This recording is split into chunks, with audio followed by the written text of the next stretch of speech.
বাসটার নাম ছিল হচ্ছে সৌহার্দ্য পরিবহন। তো আমি আমি কুমারখালী থেকে উঠেছি, বাসটার গন্তব্য ছিল ঢাকা। তো আমি সাথে আরো 2-3 জন যাত্রী, আমরা বেশ কিছুক্ষণ ফেরির জন্য ওয়েট করার কারণে দেখি যে গরম লাগে আর অস্বস্তি লাগতেছিল।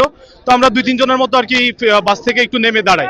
তো এই পাশে একটা ফেরি আনলোড হচ্ছিল, তো ফেরি আনলোড হলে বাসটা উঠবে এরকম একটা অবস্থা। তো হঠাৎ করে আমি ফেরির পাশেই দাঁড়ানো ছিলাম। তো সৌভাগ্যক্রমে আমার সাথে আরো 2-3 জন ছিল, আমরা মানে বেঁচে ফিরতে পারছি। তো বাসটা ওইখানে ওইখানে দাঁড়ানো ছিল।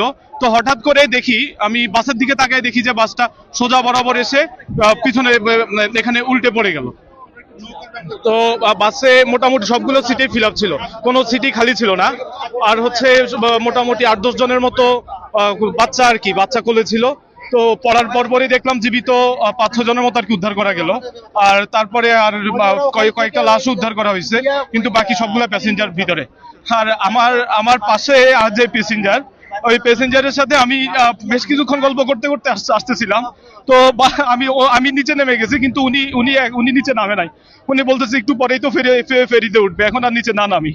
তো আমি আমি এখানে এসে দাঁড়ার তো আমি ওই বাস পড়ার পরে আর ওনাকে এখন পর্যন্ত আমি দেখিনি। উনি তো এতটুকুই।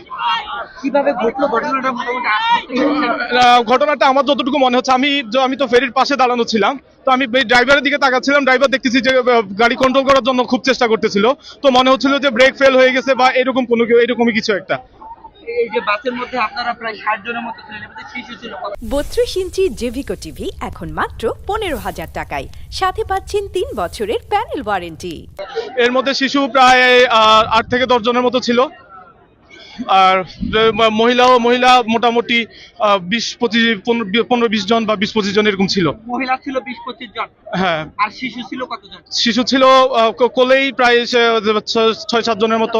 আর একটু দাঁড়ানো মানে বাবা মায়ের সামনে সিটের মাঝখানে আর কি দাঁড়ানো ছিল প্রায় আরো 3-4 জন, এরকম করে 8-10 জনের মতো হবে। এই বাসটা কয়টার দিকে রাজবাড়ী থেকে ফেরে আসে? এটা মূলত কুমারখালী অথবা পাংশায়, এই সৌহার্দ্য বাসটা 2টা রুটে চলে।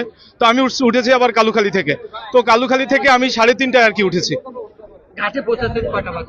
ঘাটে আনুমানিক 5টা কি 5:15টার দিকে আমরা ঘাটে পৌঁছেছি। আপনার পরিবারের কেউ ছিল? না, আমি বাসে একাই ছিলাম। আমার ফ্যামিলি আমি আবার বাড়িতে রেখে আমি আমার কর্মস্থলে ফিরতেছিলাম। আপনার কি 70 প্লাস হবে? না 70 প্লাস হবে না, আনুমানিক 50 থেকে 55 কি 60 এরকম হতে পারে। আপনি নামলেন কিভাবে? আমি এই যে গাড়ির মধ্যে প্রায় 15-20 মিনিট ধরে গাড়িতে বসেছিলাম। তো একটু গরম লাগতেছিল, আর সাথে একটু প্রস্রাব করার জন্য আমি একটু বাইরে নামছিলাম। তো আমি নামার ঠিক 3 থেকে 4 মিনিট পরেই দেখি যে বাসটা এইভাবে এসে পড়ে গেল। আপনার মতো প্রত্যক্ষদর্শী আরো কেউ আছে? আমি আসলে এখানে আমরা তো 2-3 জনের মতো বাস থেকে নেমেছিলাম। আচ্ছা, আমি সাথে আরো 2-3 জনের মতো দেখলাম যে বাইরে ছিল। এখন ওনাদের কাউকে দেখতেছি না, আসলে এখানে এত পরিমাণে ক্রাউডের মধ্যে আর কি দেখতেছি না কাউকে।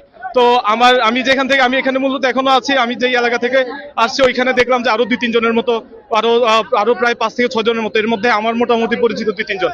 আমার ব্যাগেজ গুলো হচ্ছে বাসে, কিন্তু আমি ওই লোকগুলোর জন্য আমি দেখতেছি। অলরেডি আমি আমার এলাকাতে খবর দিচ্ছি, তো ওনারা আসতেছে।